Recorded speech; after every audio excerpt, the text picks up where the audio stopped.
Bonjour à tous, je m'appelle Mathias, je fais partie d'AgroUp et aujourd'hui j'ai le plaisir d'accueillir Gilles Delaporte, le porteur d'Elzéar. Et Elzéar a remporté le vote du public de la Foodtech et le projet a pour objectif de faciliter le travail auprès des maraîchers.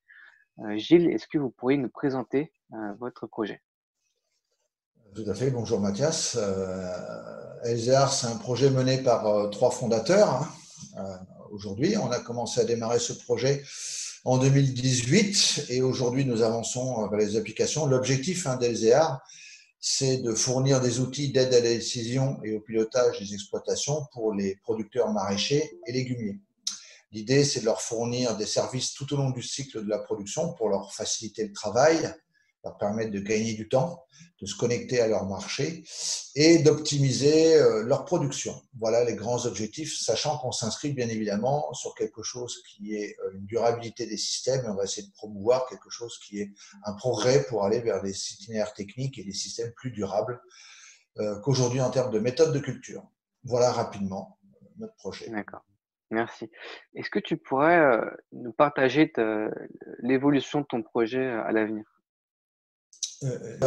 Elzéar, on est encore en phase de développement. Pour nous situer sur un objet type startup, on est plutôt dans la phase dite d'amorçage. On a fait un premier proto et on avance vers d'autres prototypes au fur et à mesure de façon itérative, dans lequel on a une démarche très inclusive en amont avec les professionnels du secteur, dont on travaille autour de réseaux professionnels qui sont à la fois les maraîchers, qui sont à la fois les conseillers agricoles, qui sont à la fois les territoires, mais aussi tout ce qui est enseignement et académique, au sens recherche. Voilà, donc on travaille avec ces personnes-là et on mène ce qu'on appelle des ateliers qui nous permettent de valider un peu nos idées, de valider les approches, de construire quelque chose en co-création avec ces personnes pour avancer. Donc ça prend un petit peu plus de temps.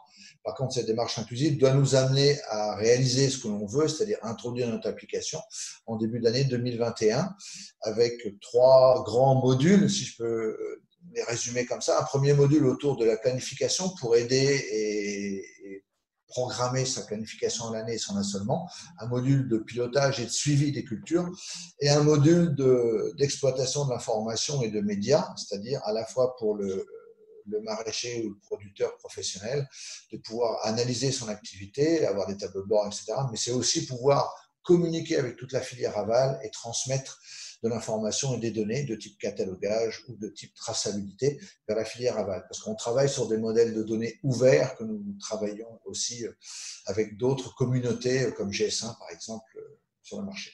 D'accord. Est-ce que tu pourrais nous présenter la problématique que tu soumets aux étudiants pendant le hackathon?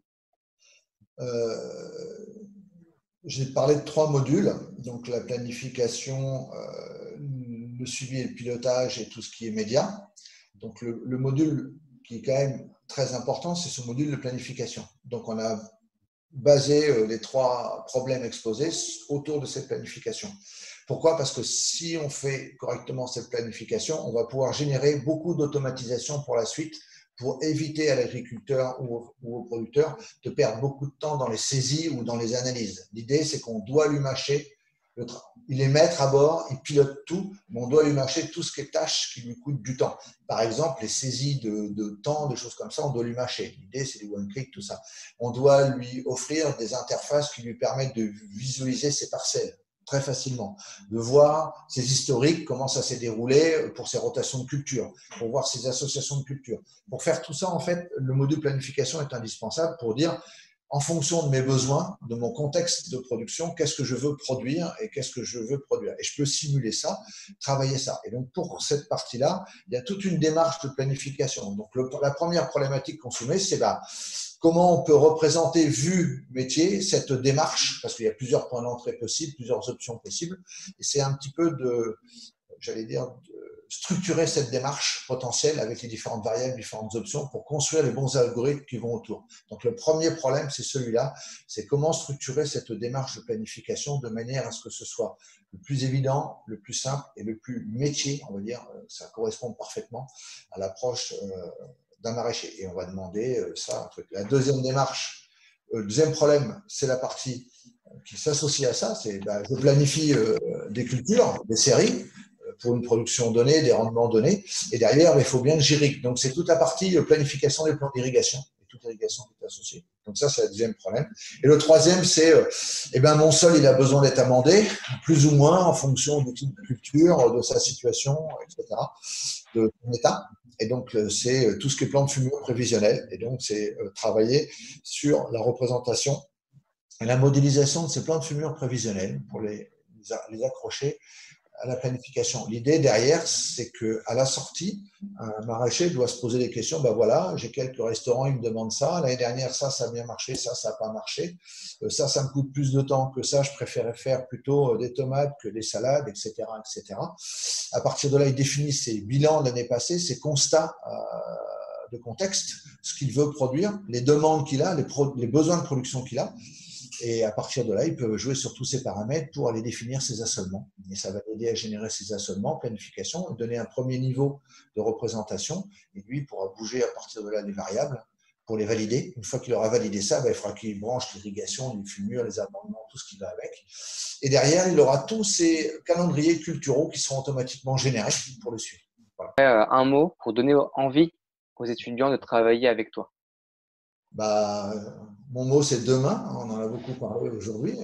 Demain, c'est aujourd'hui. Donc, pour donner envie de travailler, c'est qu'il faut travailler sur des choses qui sont pas forcément très connues ou très modélisées aujourd'hui, les associations de culture, les rotations de culture, travailler un système plus durable, plus productif, même aussi, pour alimenter les gens. Donc ça, c'est des sujets qui aujourd'hui sont, je pense, prégnants sur le marché. On parle des locavores, on parle de l'indépendance alimentaire, on parle de la relocalisation, mais on parle aussi d'un dynamisme local qui est derrière le dynamisme rural. Et on parle aussi de consommation, on parle de santé derrière. Donc, c'est des vrais bons sujets et sur lesquels il y a un bon mix entre une approche qui peut être à la fois, on va dire, parfois théorique, mais aussi expérientielle et aussi très métier, très terrain, quoi. Et donc, je pense que dans ce domaine-là, s'il y a un beau mix de savoir, connaissance, théorie, automatisation possible, mais en même temps, mon terrain, moi, sur mon terrain, c'est vrai bon sujet. Et puis maintenant, c'est demain parce que faut pas attendre des années pour dire on va s'alimenter avec des bons produits et on va produire un peu plus localement. Faut savoir que là, avec le Covid, il y a quand même eu une légère augmentation des importations de légumes. Avant le Covid, on était sur plus de 30% d'importation de légumes en France. Pendant la période Covid, on est monté à 40%. Pourquoi? Parce qu'on ne produit pas suffisamment les légumes adaptés en France. C'est aussi un vrai sujet. Voilà. D'accord. Donc, si vous voulez travailler pour l'agriculture de demain, sur des thématiques très diversifiées allant de l'expérimentation à la théorie, écoutez, Et dans des choses candidater pour LZA très ouvertes. est très ouverte. Il faut candidater pour LZA. En tout cas, merci Gilles pour ton temps et on te souhaite un bon courage pour ces 5 semaines.